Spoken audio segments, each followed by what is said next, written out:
Namaskar.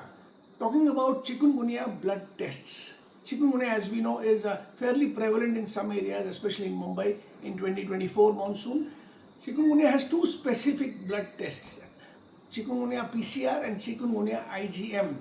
It is parallel to dengue NS1 or PCR and dengue IgM. The chikungunya PCR is a test to be ordered in the first 5 to 7 days. Up to 7 days we may order PCR, though it can be positive for a little longer also. The IgM is to be ordered after 7 days. Both have great specificity, meaning if they are positive, they confirm chikungunya. The sensitivity will depend on which day of the infection you test. If you test for IgM in the first 5 days, you won't get a positive test. That is the commonest mistake made by us, to order an IgM early in chikungunya. The PCR test is expensive. It is 2,200 rupees or so in a major lab in Mumbai. The IgM test is about 1100 to 1200 rupees, again in the same major lab in Mumbai. These are expensive tests, and therefore whether to do them or not is a question, because the clinical presentation of chikungunya is often very classic. The severe arthralgias, the inability to move limbs, to close fist, the swellings in the ankles, the rash, all are fairly indicative of chikungunya. So whether or not to test will be a situation only when you are a little confused, where the arthralgias are not very prominent, the fever is extremely high grade with very severe headache, patient has nausea. So there are some atypical presentations of chikungunya where you are not sure whether you should do the test or not. For such atypical presentations, there is the multiplex PCR, where you test for 5 infections through one PCR.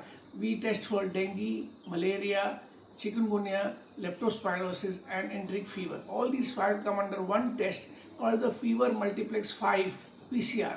This costs currently about 4,200 rupees and can be done in cases where you are not very sure. If you do other tests like CBC, again there are some differences between, say, dengue and chikungunya, but there is a slight area of overlap. Initially, we used to believe that chikungunya does not cause significant low platelet count.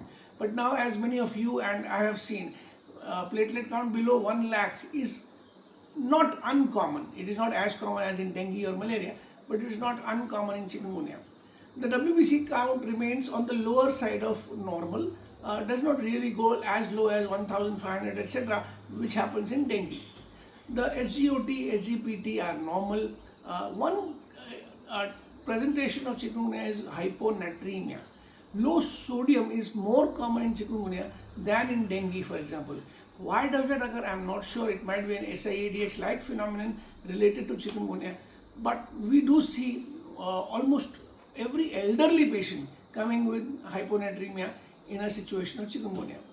So these are the tests that you can do, and I hope that we become more and more familiar with chikungunya. I do encourage doing the PCR test for us to become confident of the clinico-pathologic correlation. Thank you.